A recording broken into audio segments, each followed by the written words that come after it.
Hi, I'm Erica Del Sordo, and welcome to United Country Dicks Realty Real Estate Talk. Thank you so much for being here with us. Today, I have the lovely and talented inspector and realtor, Lacie Lantroop. And I'm so excited she's here today because we've been talking with all these podcasts about the purchase of a home. Well, once you purchase a home or you put a contract down on it, you have to go through the steps if you have a loan, unless you're doing a cash sale. In that case, sometimes people also get inspections. But one of the first things that people get is an inspection.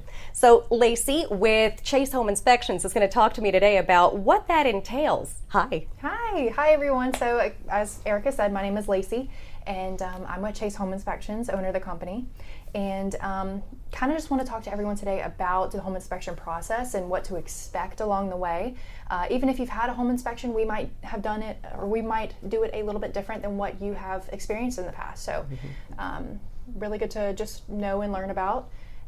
So a lot of people don't know what it entails. A lot of people just call the inspector, they pay, and then they have no idea what's going on. So kind of walk me through, without giving up too much of the business secrets, walk me through how it starts. Okay, so generally how I start is the real estate agent or the buyer will reach out to me directly.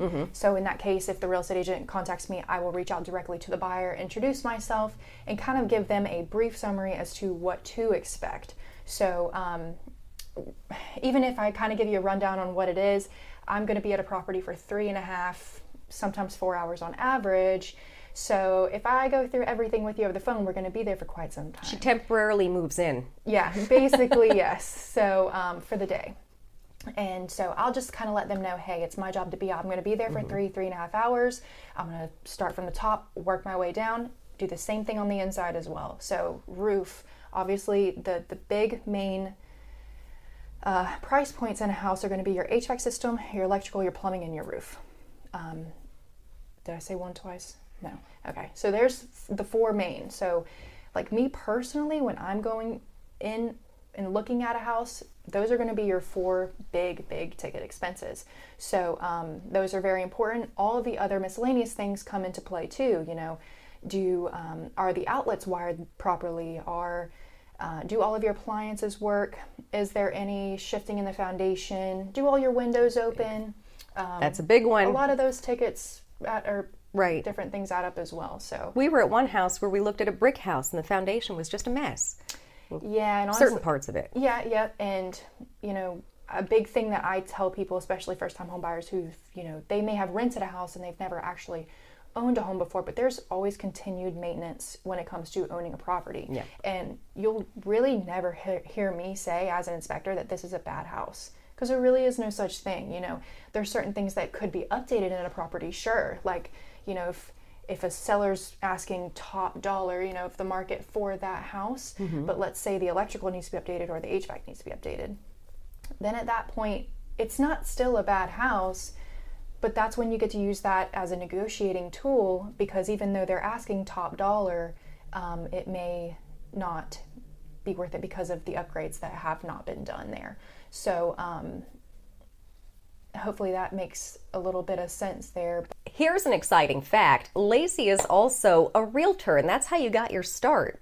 That is. So I have a background of about 10 years, actually 10 years this year, in real estate. So that's where I started. And, you know, as a real estate agent, Erica can attest, you know, you go to these home inspections and you watch, you're there while they're doing their inspection.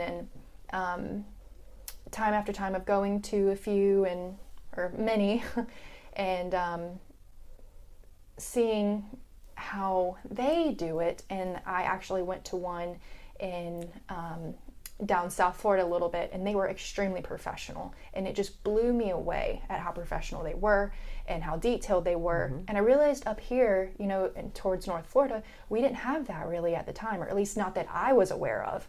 So I was like, hey, I can do that, you know, and I want to. You know, you as a real estate agent, you know, you keep contact with your buyers after you close, and you're checking in, and they're letting you know, oh, well, we moved in about a month now and the roof is falling in, and That's never good. We have a plumbing leak and we got it inspected, and they're stressed, and you kind of take on some of that stress because you helped them buy it, if you recommended an inspector or two, then you kind of can't help but feel a little liable. And I had that happen a time or two. So that's when I was like, you know what? I've always had a passion for houses, started in real estate, now home inspector, do both.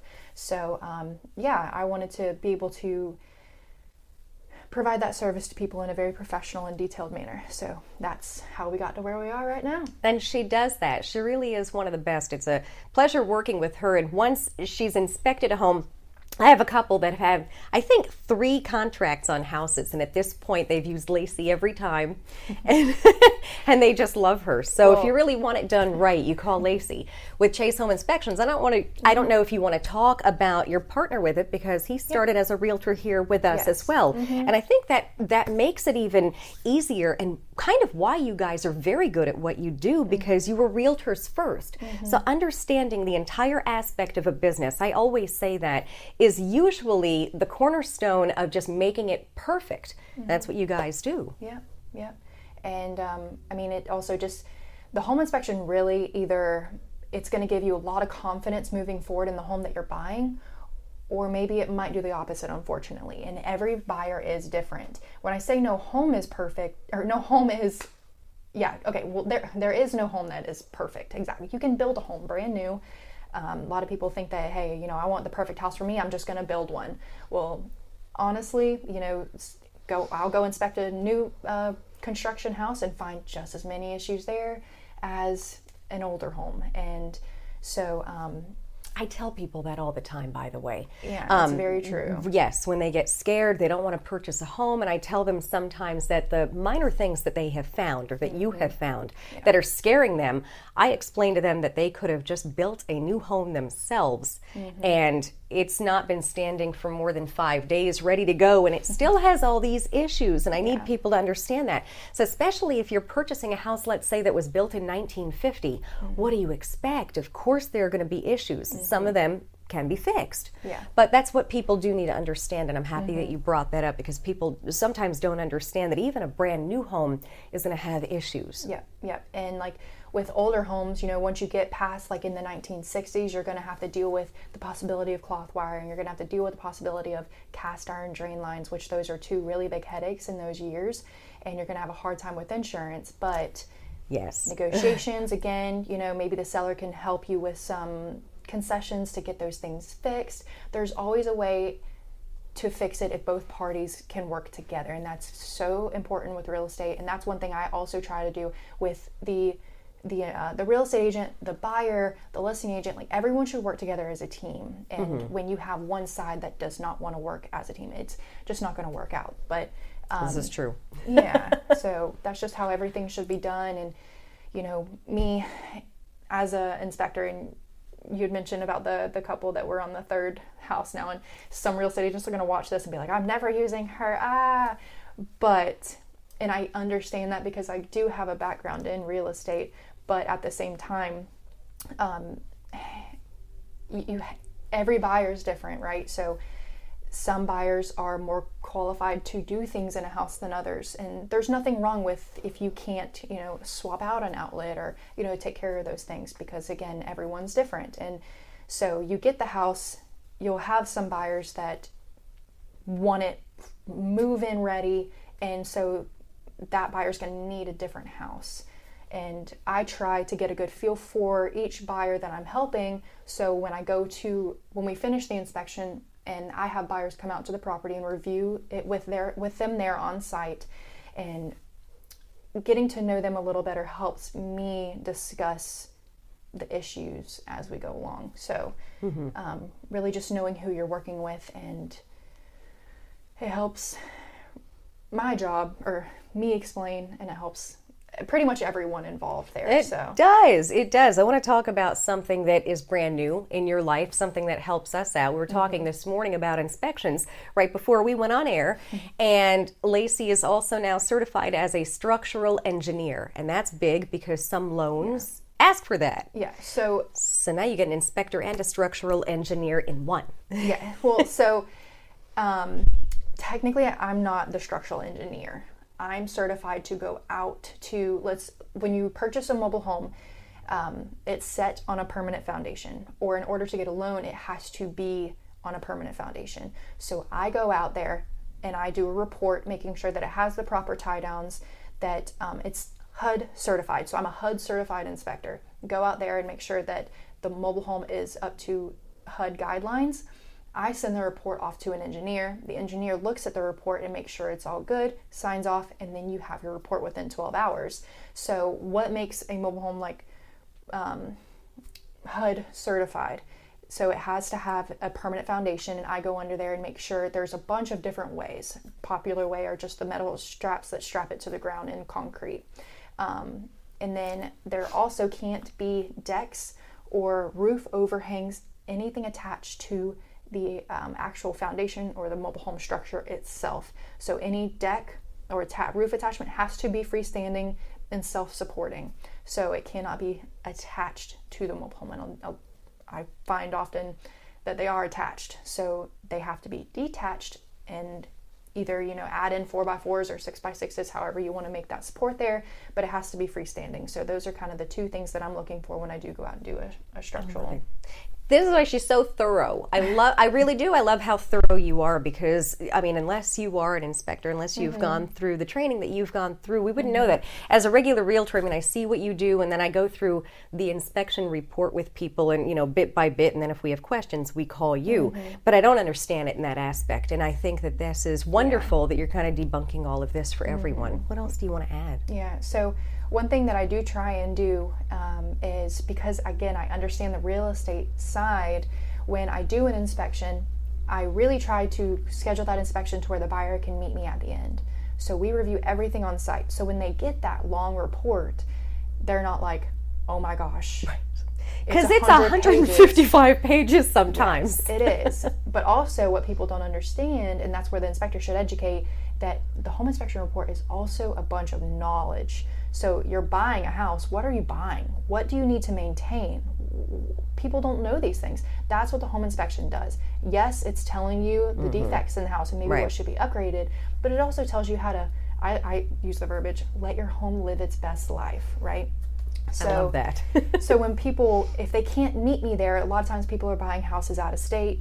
So I will call them, I give them the report and tell them to just look through it so they kind of understand what they're looking at. Call me and review it together, because the buyer should come to me. Yeah. They should not go to the real estate agent, because that puts you in a hard spot, because you don't really know what to tell them. Then we have to do a three-way call. Exactly, and there's really no point. Yes, the real estate agent plays a huge role there, but a lot of it should go on the inspector, because I did the report. They're relying on me as the inspector, and kind of takes some of that pressure off of you, where it should be me. And oftentimes I do find real estate agents that gets thrown on them because that buyer trusts you guys. Y'all have already kind of made that relationship. So I have to establish that with them as well. So that's another thing that I try and really push for. Some people, everyone's different, so some people really do just want to rely on their agent, but hey, And that's okay. I was just going to ask, are you inspecting your own homes that you're selling as well? No. You can't. Okay. Yeah, so too much that just came to me. No, that's a really good question, because sometimes people will come to me and ask me if I can do both, and I tell them, unfortunately, you have to kind of pick one or the other. It's just, I could get, a lawyer involved and all that stuff, but it's not really worth it to, No, I totally understand. That's why I asked. Yeah, no, that's a very good question. What have we missed? I want to make sure that we talk about all of it. I don't want to miss anything. Yeah, I could sit here and talk all day about houses. There's so much that goes into a home inspection, but really and truly, as long as the main core, as long as your structure's good, you have heating and cooling. In the state of Florida, you have to have heat to get a loan. Right.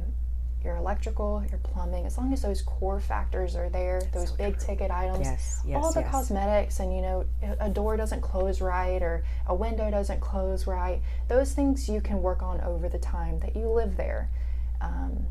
But obviously everybody's different, and that's on them. No, but I'm happy you brought that up, because sometimes I feel like people think I'm being mean about that. I don't know, but certain, like you said, a door isn't closing properly, and they shut down the whole contract, and it's like, you can fix that once you move in. Yeah. So, and I don't know, it's always talk about everything is always a million little things. It's not just the door not closing, so maybe there's more to it, but it's so true. Sometimes there's this small thing and they just shut down the whole sale. Yeah. And Well, it's no need to do that. no, and there's not at all. Like in the home that whoever lived, usually I'll say, okay, well, the home that you live in now, do you like it? If they say no, I'm like, okay, never mind. But if they do like the home that they live in now, maybe they're renting, I bet you there's a door that doesn't close, right? There's an outlet that's a little wobbly, Right. Don't get rid of a house just because of a few things that can be fixed. You're going to live there for, 5, 7, 20 years. So is it really worth getting rid of the house that you truly love, you see yourself raising a family in, or,